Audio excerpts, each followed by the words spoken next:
Welcome to the Call to Defend podcast, which is your cause for celebration. My name is Caleb Elliott, and this is Josh Davis. How you doing, Josh?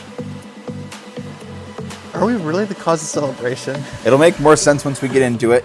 I don't know if we can say that we're the cause of celebration. It'll make more sense when we get into it. Anyways, I'm doing fine. We just, I think the last one we recorded was like in the middle of the week. This is the one we're doing right after I just taught for 2 hours.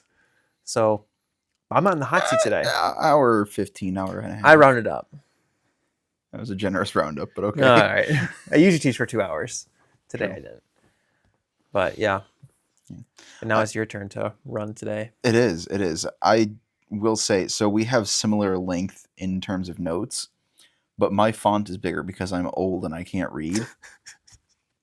Of course. I was looking at your font. I was like, I legitimately have no idea how you can read that. I cannot read that from here. I think yours is 12 point. Did you add on to the one I sent you, or with the bigger font? Yeah, I literally used the same doc. Then yeah, that's no wonder I didn't see. I was gonna say I just hit enter a couple times and put it on the same document. Oh, well, there you go. But yeah, no. So I. Oh my gosh, that's so much bigger. Listen, my eyes are horrible. You did you did it on the Hebrew page too. Yes, I literally just. As I told you, I just hit enter a couple times. And then went from there. Oh my gosh. Anyways. Do I need to pull up my set of notes too, or huh? Do I need to have my set of notes up, or are we just going purely off yours? I mean, you can bring your notes up. That's fine. I don't know how long mine will take, but I mean, I think I can probably get like 25-ish minute conversation out of mine at least. No, we'll see. Anyways, we delayed long enough for them wondering where we're going with this. So, last episode, we talked about the Hebrew words for joy. Yeah, emphasis on words. Words. Greek is a little more simple because Greek is superior. Okay. And your Greek is dependent on my Hebrew. In this instance, yes. Many instances. In this instance, Greek only has 2 words. Okay. One of them we're already familiar with because we talked about it last time with the Septuagint. Okay. And where we get the word euphoria from, it is the word euphorosune. Mm-hmm. We are going to be primarily talking about the word kara. Okay. So when you say there's only 2 words, is it like in the essence where we like that is the base words for it, or is it like they're shared roots that kind of explore like with the simcha and the sameach and the sameh? Pretty much just the base words. Okay. So there are a few variations, primarily on kara. Okay. And for that pronunciation, by the way, because pronunciation is obviously very important, it differs from a kappa, right? So this is a key, an alpha, rho, alpha. Okay. It's kara. When you pronounce that, you pronounce it with the base of your throat. Okay. So it's kara. It's down here. Kara is where you make the sound. Versus if you started with a kappa, you'd make it with the palate. Kappa. At the top. So it's kappa. That's a kara versus kara. So I think there's a little bit more of a breath too. So kind of like when you say car sound. A little bit? Yes, car. Okay. Right. Versus so it should be able to carriage. It should flip into our pronunciation sort of easily because it's the same pronunciation-ish. Similar-ish. Similar enough. With car, at least in English terms, it's kara and car are just similar in the way you pronounce it. Or like character. Okay. Right, like character. You don't say, character. Yeah. You don't say character, right? You don't pronounce it with the upper portion of the palate. You pronounce it with the base of the throat. Character. Okay. Maybe you do. So, I don't. I go character. Well, you're wrong. Okay. The CH sound, right? It's that CH together. Because in the Greek it provides a k versus the Hebrew is more of a ch, right? Yes, right. Yeah, there's no ch in Greek. Some people have tried. Some people have, and they're wrong. And so the word kara we often translate as joy, with joy, or rejoicing. Gotcha. It's good enough Mm. because we don't exactly have a word that translates perfectly. Mhm. So like we think of joy, and we talked about this last time, as like a positive outlook, right? A general demeanor. That's not how the Greeks viewed joy. Okay. It's actually somewhat similar to the Old Testament, but there is a slight difference. So simcha, we talked about being, like the act of, right? Right. The outpouring of. The outpouring and the feeling were tied together. If you had the feeling there would be an outpouring. Yeah. Whereas if there was no outpouring, it's really questionable if you actually had that feeling. Right. So there is somewhat of that when we get to the verb forms. Okay. The lexical form here, which is the noun, right? The base form, kara. It's more about the celebration. It's the event of it. Interesting. So it's not a feeling, it's not an action, it's more of this is something that is happening. This is joy that is occurring. So, and the reason for that, I would argue, probably is Stoicism. Okay. Which dictated a lot of Greek philosophy in the first century, especially, but also before then. It would have had probably a very profound impact on the language. It was very popular philosophy, and Stoicism was, obviously where we get the word stoic from, which is generally kind of emotionless. That's a bit oversimplifying. Yes. The Stoics were not emotionless. They very much viewed emotion, though, in your response to an event should be proportionate to the event. Right? They believe that attaining inner peace was done through proper emotional response. Ergo, they put more emphasis on the event itself rather than the feeling that comes from it. Right? So the event determines how you should feel, determines the tone. That's very much how joy is portrayed in the New Testament. Okay, I was going to ask if that was the Greek concept, and if the New Testament played with that, or if they tried to work against that and correct that, or. Yeah, no, they pretty much say we're going to work within this cultural framework of. This is what joy is. Yeah. When we're writing it down this way. Okay. Well, and especially since joy mostly comes from Paul's letters. Right. It's certainly present in the New Testament, but also it's most heavily present in Luke, who is a Greek. Oh yeah. Who is writing to non-Jewish readers, right. in particular Theophilus, right. which is not exactly a Jewish name. No, not at all. So, it most commonly appears in Paul and in Luke's writings, and in those, it's very much reflective of the thoughts of the Stoics. Okay. Which is joy is an event. It's a celebration. So you still get that outpouring of something, but it's tied to an event, right? Type of thing. Yes. Is it always tied to an event, or is there some exceptions to that? I looked at every instance of Greek. There are a couple that are a little vague, but generally they are all tied to. So the general usage. There is joy, right? There is joy because X. Gotcha. Right. So there is. It's never. There just is this sense of joy. It is caused by an event, or its expression or celebration is founded in something that has happened. Yes.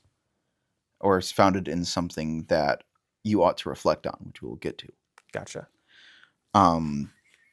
So yeah, I even have right in the notes, kara thus is meant to observe the celebration happening or to partake in the celebration, not to celebrate yourself. Right. So it's not you that's necessarily doing the action. It's more the event that's taking place that causes kara. So then I briefly mentioned the Septuagint word is actually only twice in the New Testament. So euphrosune, right, is only twice. That's probably closer to how we think of joy today. It's more of like a good feeling, right? And I say that culturally, right? Culturally, we think of joy as like, oh, you feel good, right? You're happy. But within the upbeat Greek idea, really more like euphoria. Right. Would be exactly. that feeling. Yes. Yeah. Versus a feeling of pleasure more so than so out and out joy. So just to kind of help maybe, because we kind of went into this a little bit last time, but just to kind of help divide this maybe a little bit more. So euphoria is doing like that happy feeling, that emotion more. Whereas before we kind of saw like in Hebrew they're kind of like linked together, but in the Greek they're kind of separating that a little bit. Am I understanding that correctly? That there is a feeling of joy, like an emotional sense, but then there's also joy in an event sense. Yes. So what exactly does it mean to be like joyful in an event sense versus joy in like in a emotional sense, I guess? Well, so that's kind of funny. Due to the lack of usage of euphrosyne, there really isn't much of a distinction made because there's just not enough examples of the feeling good. So is Right? that The a distinction feeling that I'm euphoria. putting too much up of because of modern Not or necessarily. thinking? Because we It's talked about just before that the idea of joy and happy being separate was more of a like 200 years old, yeah. like really in like the English frame of thinking. Yeah. So I'm just wondering if that's my frame of thinking kicking in a little bit, or if it's It could be a little bit. It's honestly not a question the Bible answers. sure. Okay. It's just right. Luke is the only one who uses euphrosyne at all, and well, technically Peter does. He uses it in Acts 2:28, where he quotes the Septuagint. So, of course, of right, course. so that's one of the two uses in the New Testament is just quoting the Septuagint. The other one is Acts 14:17, where Paul says that God is the one who brings gladness. So it's also Luke quoting someone exactly. else. Right. Yeah. So there's really not right, and in which case, if we're using the idea of euphoria, then we're saying that it's God who brings that pleasure beyond understanding. Which we saw in the Old Testament that they would sometimes use Yusufrune. Yes. Yusufrune. Close enough. That they would use that word as one of the parallels for simcha. Like there Right. wasn't a direct parallel for simcha. Mm-hmm. Kara could have been sometimes, and sometimes Yusufore. Or yeah, kara less so. Kara less so because it's with the Hebrew. It's not so much as this event of celebration. Right. Whereas like in the Hebrew mind, simcha could be used of like this expression because of an event or because of this feeling of the presence of God or a variety of things. Mm-hmm. Like it is not like both words sometimes are used in the Septuagint. Yeah. Whereas here it's like pretty much we're just going to focus on like the event, Yes. which I'm going to assume is the event of Christ is primarily what they're focused on. In the Gospels, yes. In the Gospels, okay. Paul has a very different approach. Interesting. And I actually love what he does because we often sleep on the Holy Spirit. Oh yeah, as Christians. There's Paul a book. does not. There's a book by Francis Chan I remember reading years ago, called "The Forgotten God," and it's an entire book dedicated to the Holy Spirit. I was like, yeah, we sleep on the Spirit a lot. Oh, we sleep on him so hard. Focus so like I understand kind of why, but we do completely ignore him. We do, which I love. Pretty much every time that Paul brings up joy, it's in reference to the Spirit. Okay, interesting. He very rarely, I mean, like he'll talk about joy in Christ or just generally a sense of joy in God, but far and away the most common usage for him is the Spirit. Gotcha. Joy with the Spirit, right? And so that leads us to a very famous passage that I told you that this was going to be primarily focused on. Sure. It's not necessarily primarily focused on, but it's going to be the base layer, and we're just going to build everything off of that. Sure. Which is Galatians 5, the fruit of the Spirit. Singular. Yes, singular. I still have to correct people on singular. That. Yes, the fruit of the Spirit. So I have every other instance uses kara as a variant of it to describe a celebration. Joy being the fruit of the Spirit in Galatians 5:22, we have to understand that it is meant to be an observation of celebration. An observation of celebration. Yes. Okay. Observation of celebration. That in the Greek context, that kind of means just combined. Those ideas are combined. Okay. Right, so if you are observing the celebration, you are also in a way partaking in it. Gotcha. Right, that's kind of how the Stoics thought of, if you go to a festival, you have partaken in the festival, even if you aren't. Gotcha. Drinking, eating, feasting, etc. But your presence being there. Your presence being there. Okay. Is participation in and of itself. So kara has this idea of like a passive type of joy. Okay.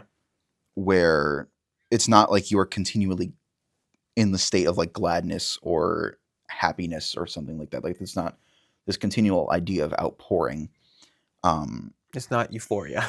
It's not euphoria, right? So it's more of, as I said, kind of the observation of, right? So kind of this idea of participation, but not causing, I guess. Okay. Um, well, I think honestly, if we go through the example, it might help to understand a little Sure. better. Yeah. Okay. So the fruit of the spirit, if we take the word kara and we understand it to mean like a celebration, Mm-hmm. rather than as we might think of it in our modern context of joy and how we view joy. Paul is then saying that there should be an ongoing celebration within you because of the Spirit who is dwelling in you. Okay. There should be, because you have been saved and because the Spirit has come upon you, there should be this continual partaking of the celebration of the Spirit. Gotcha. That's something that is such a profoundly rich and beautiful concept that no one has ever told me before. And it put things in perspective a little bit. And I was like, ouch. Yeah. I feel really lacking sometimes in Exactly. And so that actually truthfully is why I wanted to do joy. Because I had looked at that and I looked at kara and I was like, that is a much deeper word than anybody's ever Is it portrayed. When you first approached me about it, or like even after we talked about the Hebrew? Both and theology. Both. Okay. Both and theology. Like good both and theology. But so that's it was looking into that. I was like, wow, there's really something here that I've never heard talked about, which is you are supposed to be continually partaking in this celebration of the Spirit, this salvation that has been offered to you that you don't deserve, that you cannot possibly merit, but has been given to you anyways. Rejoice in that, celebrate in that, right? That, and in turn, that leads us into the sense of joy that we think about, which is that more positive demeanor, right? If you are in a continual and constant state of celebration, you're going to be in a better mood overall, right? The things that come against you aren't going to be as bad because you have a constant celebration.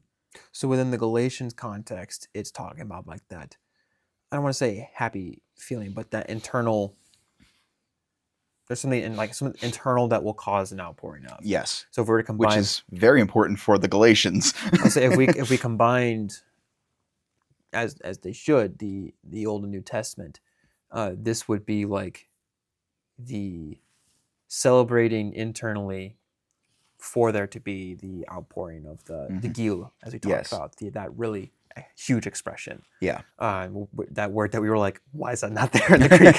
And a little bit of that simcha too, but especially that gil and that simcha in the expressive sense. So like that is like, instead of it being simcha being the two, like the two are together, it's like this is the one that will cause that outpouring. Yes. So finding a root for that cause a little bit. Yes. And the Spirit is to be that root. The Spirit is the root. Okay. Yeah. Yeah. Oh, I know. It's something we've never. I feel a little called out and shamed right now.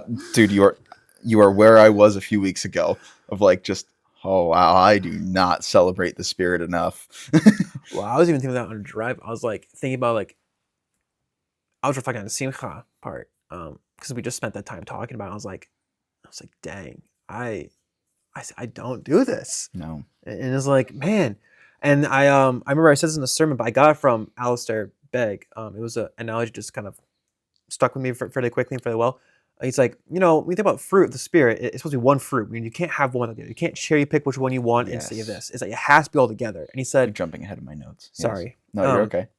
That's all right. I get the point out now. He's like, if we're to think of a fruit, instead of cutting it up, he said, I want you to kind of think of it like an orange when you peel it and you already have those slices together. But those slices make up the whole one orange that is then covered up in that peel. Partialism. I'm just messing with you. And he's like, if you were to think of like a fruit in that way, like an orange is one of those examples where you have these different ones to make up the whole orange of the joy. Like you can't say you have a whole orange if you're missing a slice. If you're missing one of those slices. Because then it's like, it has that weird little indent, all fluffy. Right. Yeah. So I'll just go into that now. So it's exactly right. You can't have love without the celebration of the love that is imparted upon you, right? Which is the Spirit dwelling within you. Right? You can't have peace If there's no, if you do not have He who gives peace within you. yeah, Right? And you can go through each one of them, it's one of those where you're like, and all of them are built upon joy. And then you can go with each single fruit. You can go, okay, this is how this connects to this one. This is how this connects back. Yeah. This is how this connects back. and it really makes you like, dang, that's I'm Yeah, I am sorely lacking. sorely lacking in all these, and it puts in perspective the need for the Spirit to guide you and to Oh, provide those yes. things for you. Oh, yes. Yeah. So, Man, yeah. I just feel kind of ashamed right now. Good, right? I know. Good. That's good, right? Again, Yeah. you are the same place I was and the same place I continue to be when Dang. it gives a whole new perspective to a lot of things, including 1 Thessalonians 5. Okay. So 1 Thessalonians 5, 16 through 20. I actually want to read it. We won't read it in the Greek. I won't torture you poor souls with that. You've done it before. I have. I will probably do it in the future, but right now, I'm just going to read it normal. Because the English actually, I think, does get enough of the point across. Right? Okay. So it's rejoice always, pray constantly, give thanks in everything, for this is God's will for you in Christ Jesus. Don't stifle the Spirit. Notice there's the Spirit again. Don't despise prophecies, but test all things. So I guess through 21. But test all things, hold on to what is good. So actually, I probably could have cut off at 19, but that's irrelevant. No, you're fine. All right, so how does he start that section? Rejoice always. Yeah. There's that celebration again, right? It's the same word. It's it's not the same word. It's a variant of it, and this is probably the most similar. Is it kara in Right? root? No. Sorry, this would be like the second most similar. Is it kara in root? It is. So it's karete, Okay. and you can hear that kai, right? Yeah. That not the k, the kai, Yeah. karete, right? Which is similar to our modern verb of celebrate. Okay. Right, so it's the idea of uplifting, but it's still different, Sure. because different languages, etc., etc. But what I find interesting is attached to rejoice always, right? So he starts it off that way, and you know this. Whenever there's a list in the Bible of things, the first is generally the building block, Sure. right, and then the rest of the list follows. Right, so you get that in the Sermon on the Mount, where Jesus starts off the series of teachings post Beatitudes by saying, I have not come to abolish the law. Right. Right. So this is just going to be building upon the law that you already know. Yeah. Here's the fulfillment of it. See, it's interesting you say that 'cause I was just reading a book in preparation for our mountain podcast. I know it's way down the line for when we get to the Sermon on the Mount because I know we're not going to spend. We either got to pick and choose. We're going to handle Sermon on the Mount for that Sure. one. It'd be better to do a whole Sermon on the Mount series at some point, or even just like parts of it. Yeah. But he was in chat his Pennington's 5th chapter of his book of I think it was Sermon on the Mount and Human Flourishing. I think it was. He spends the first few chapters explaining like some of the probably not the best choice words in English for some of the Greek, like blessed is like he's like that's not really Right. based on the words associated with in the Septuagint and in the Hebrew. But he was going on about in his 5th chapter about the structure. And he said in his mind, there's 3 sections. He says there's another person that's a 4th section because there's one section that's like kind of hard to figure out which section officially fits in, but it still works as his 3 structure. And he talks about like how there's the introduction and there's like the body and then there's the kind of conclusion. And he has different words for it, but right. Yeah. but it's the same thing you were talking about, like that the Beatitudes as like the introduction to everything that's about to be then Right. taught on afterwards, which is built off of the whole. These are the things that are the in Hebrew the ashrei, and then followed by I did not come to abolish, but to fulfill, and then it builds up. Then, yeah, exactly. So he starts off with that. Hey, celebrate. Right. Partake in that ongoing celebration. Right. That's kairete. That's what that's saying. Go and participate in this ongoing celebration of the Spirit. And he backs that up. Do not stifle the Spirit. Right? To stifle is to stop something, right? To try and impede it in some way. Paul is saying, don't impede it. Don't impede what's already happening. Right? You can't impede something if it hasn't already begun. If it hasn't started. There's already a celebration going on. Don't impede it. Partake in it instead. Right? Pray always, or pray without ceasing, as it's often translated. Right? That is in part how you participate, because the Spirit comes and advocates for you with unspoken groanings. Right? The Spirit is involved in your prayer life.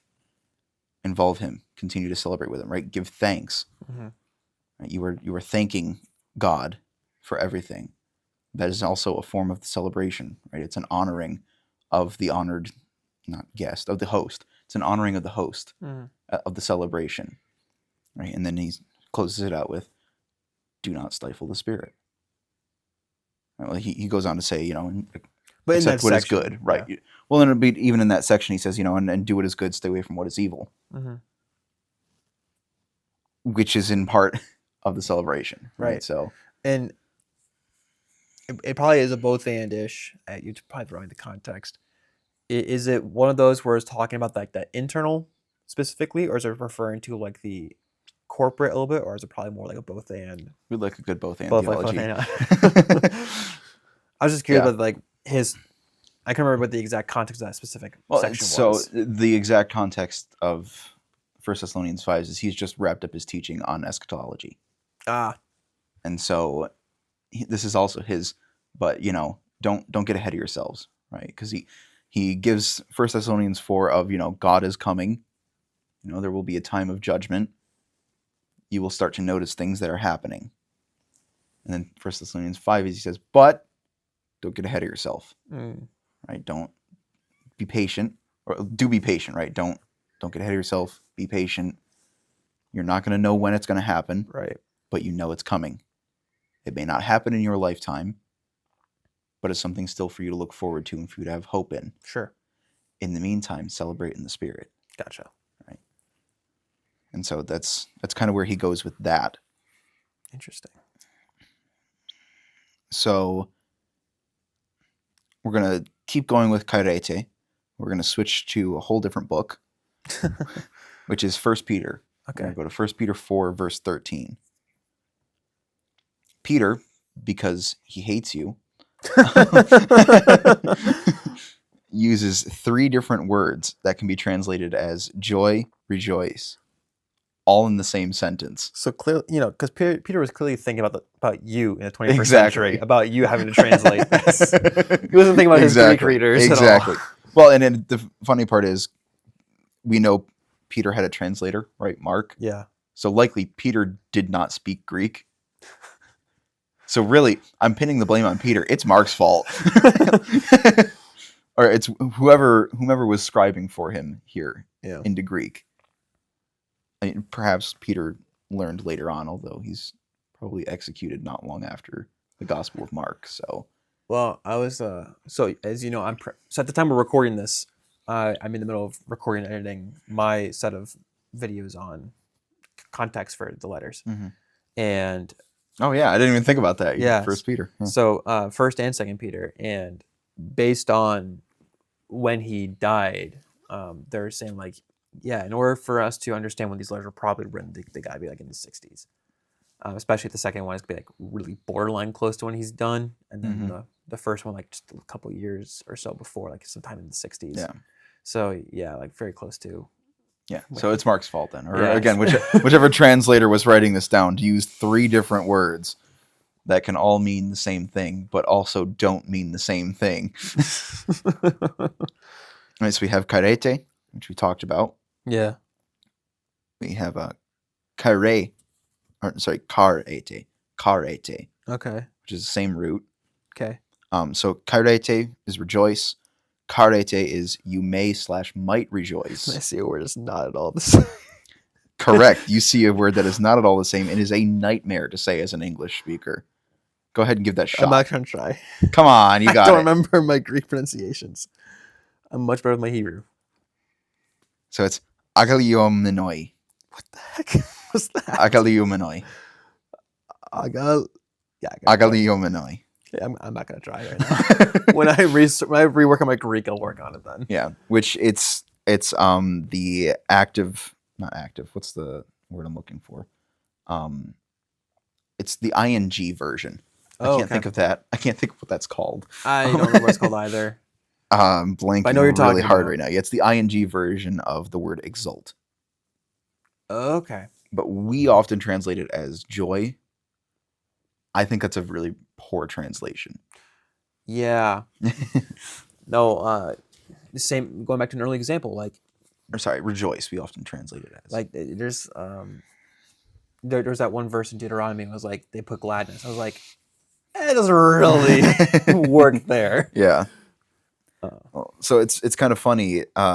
Exaltation, the term there, is actually the closest idea they had to us okay. in terms of the outpouring of joy. Hmm.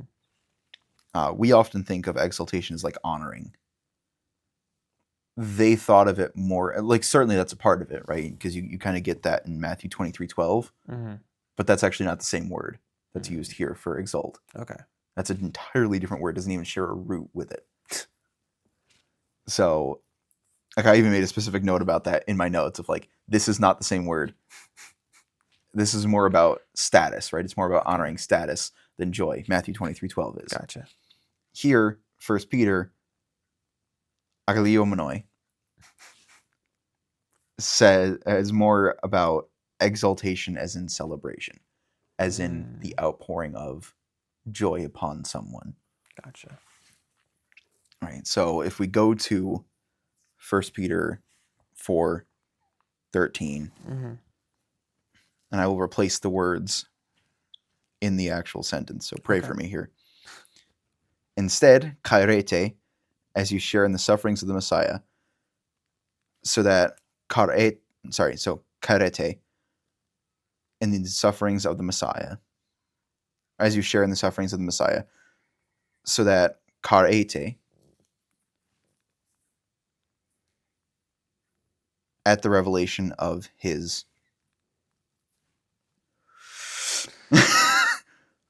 agaliomenoi. Interesting. Okay. Right. So some people are sorry. You may also rejoice with great agaliomenoi at the revelation of his glory. I messed that up. Sorry. Right. So, for example, the HCSB says, instead, rejoice as you share in the sufferings of the Messiah, so that you may also rejoice with great joy at the revelation of his glory. Now, that's even a mess to say in English, let alone you're looking at the Greek and you're going, that's a different word. That's a way different word. What are you doing? Why do we translate this? Exactly. So, some translate it as joy, some, I would say, more accurately translated as exaltation. But it is technically, it falls under that joy umbrella, right? Of we are celebrating an event. It's like the word blessed, where we just kind of slap the word blessed down. We're not Exactly. really sure what to do with it. Exactly. Or soul, we're like, I'm not sure what to do with this. Yep. Soul. It's like, that's not what the word means. Yeah. So, yes, I would agree. Joy there is definitely one of the words that we just kind of throw out there. It's like, that's not what that is. Well, I think, obviously, I'm not trying to bash our translators. They're doing they're doing what they can. They're doing God's work out and there. They're following a specific set of rules. They may even they even disagree with some of their own translation choice, but it was based on a vote. But then you have,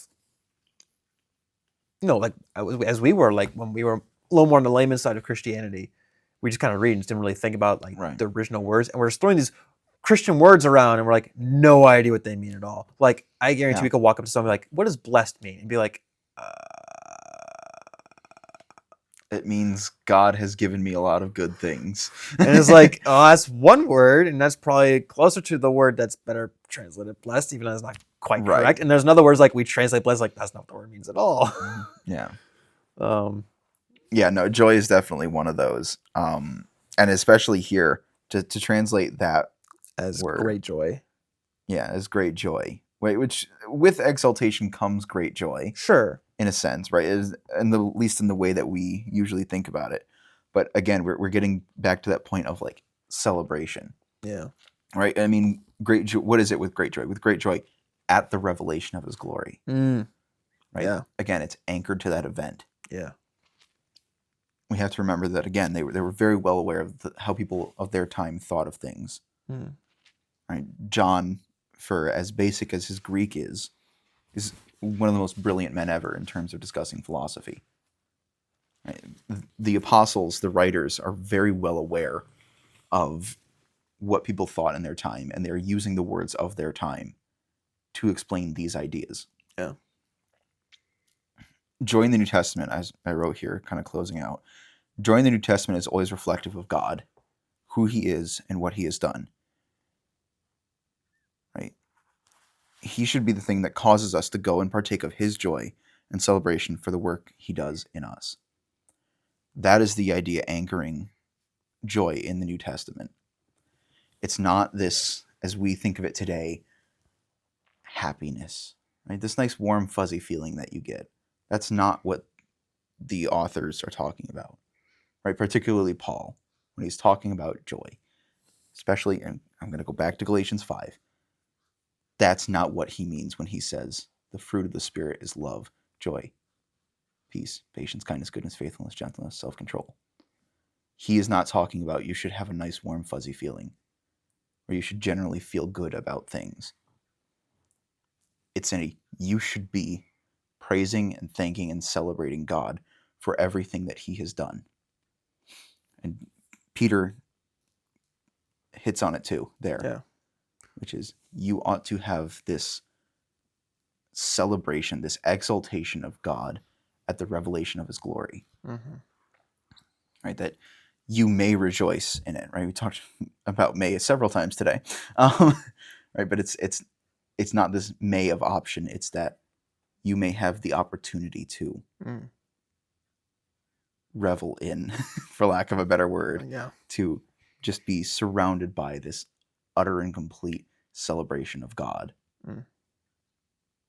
Because God takes on flesh, dies, rises again to give us new life, and then dwells within us. Joy is meant to be thankfulness. It's meant to be gladness, not happiness. There is a difference. It's meant to be celebration of who God is. Of which that celebration has we were talking about it before, like with the Hebrew simcha, where they would be kind of like joined together. That feeling in a celebration, like right, you can't. It's almost like you can't really say you have that feeling if you don't have that celebration. Exactly, and you can't have that celebration if you don't have the outpouring, right? The simcha. Yeah, and then we were talking about before, like they're not saying that if you're at a low moment or have like low points in life that you can't still have that simcha of some sort, or in this case the kara of some point, because in the Psalms talk about that the fullness of simcha is in the presence of God, and here's like celebrate in the very thing that God has done. It's like there's the emphasis with the Greek word is being used there of like beyond that feeling, do this, and then the Hebrew being like, because when you're doing this, you will have this feeling in some capacity as well. Exactly. And even if you don't, there's going to be some push towards that direction. Right. And that's what I love so much about Peter sticking this verse smack dab in the middle of the section that he does. Because 1 Peter 4 is all about enduring trials. Well, the entire... Right. First Peter itself is about enduring trials, but specifically in chapter 4, he's like, you should be glad to suffer for... Right. He says it there. Yeah. Right. Rejoice in that you share in the sufferings of the Messiah. Yeah. So that you may rejoice and have great joy at the revelation of his glory. Because they're going through a whole thing where they're being like, in that time period within that region, they're like isolated and like they're not even just like foreigners, like we kind of talk about that spiritual sense, but they're like treated like they're actual foreigners and exiles of the land. Like, nope, you're Christian. We're not going to treat you equally here. And he's like, you should rejoice in the fact that they are singling you out because there's something different about you. And they know they can single you out. They know who you are. They hate us because they hated him first. Yeah. And because of who you follow, rejoice in His glory. Exactly. That whole, yeah. Which can also bring about the simcha and all this. Exactly. It's Yeah, all no, connected. It's weird. It's almost like there's one author present underneath it all. Well, who it's weird because like there is we ought to celebrate. It's that weird layer where in the Greek there seems to be, I don't want to say that that full distinction like we've talked about in the 200 years, where it was like no, happy and joy are two separate. Right. But there's a little bit layer of there's a little division from more of it just being is more than just that feeling, but you won't be without that feeling in some capacity. Whereas we're kind of like joy, happiness. We almost treat them like they're not similar in any way. Yeah. Even though like they still by English definition they're still similar and related. Exactly. But that Greek layer of like go beyond just that feeling, and then in the Hebrew is like the two should be together. Like you should try, like the desire would be to have both be together, and that they shouldn't be separate. That you should be able to have this. But then Paul is like. It's almost like Ecclesiastes or Proverbs. Proverbs like, here's everything how it should be. And Ecclesiastes is like, but what if it's not? And Paul's like, here's your answer for if it's not, do it. Do it anyways. Celebrate anyways, even if you're low, because there's one who will bring healing to all those things. He's conquered all things. Like all those things is covered. It's just dealt away with. And that new creation, celebrating the things that he has done now, celebrating what the Holy Spirit is doing now, and celebrating the thing that is going to come later. Yeah. Man, feel a little underappreciative of this in comparison to like before. It's like, oh wow, I really did not really think about these things, and also like, how much kara or simcha or gil or any of those things have really been in my life, not just because I'm the more like naturally reserved person, but like in general. Like how much of that is really there. It kind of puts things into a perspective. It's like, man, it's kind of like you were doing the whole, probably one of the proper negatives would be like the complaining. Yes. And then we talked about how like that complaint is a complete neglect and taking for granted the things God has done and given you, which is how the Holy Spirit can be forgotten. We take for granted the Holy Spirit and the work of Christ so frequently. Very true. Yeah. Very true. We do not celebrate enough. No, we don't. No, we don't. Man. Yeah. Well, we hope you have enjoyed this series on joy, short as it may have been.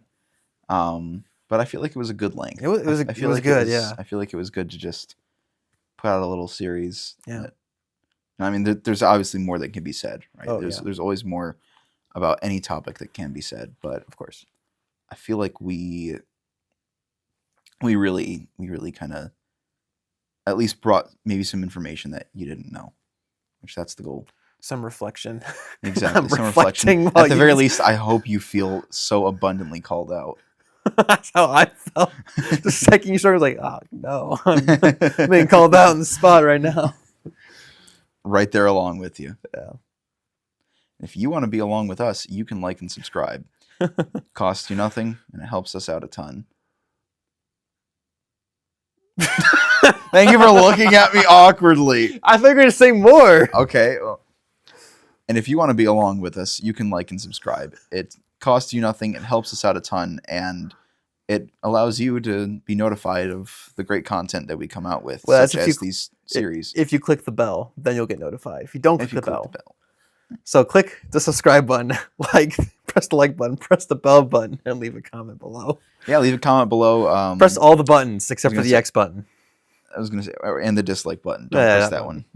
Yeah. But if you would like to see a topic discussed, maybe something that piques your interest, maybe something you want to learn more about, haven't looked into, let us know. Yeah. We would love to hear from you, and we would love feedback. It would be good to do some more brief word studies. Mm-hmm. Just even like words that are like so commonly used by Christians that we just are so blessed could be one of them. That's the plan already in my head. That's definitely going to be one of them. We'll figure that out. But yeah, because we're going to do some more theme studies and some more. I think we'll definitely do some more studies that put things back in perspective and make me feel called out again. It's good for you. Yeah. But with that said, thanks guys. Do all the button pushing that Kale mentioned. Lord willing, we will see you in next one.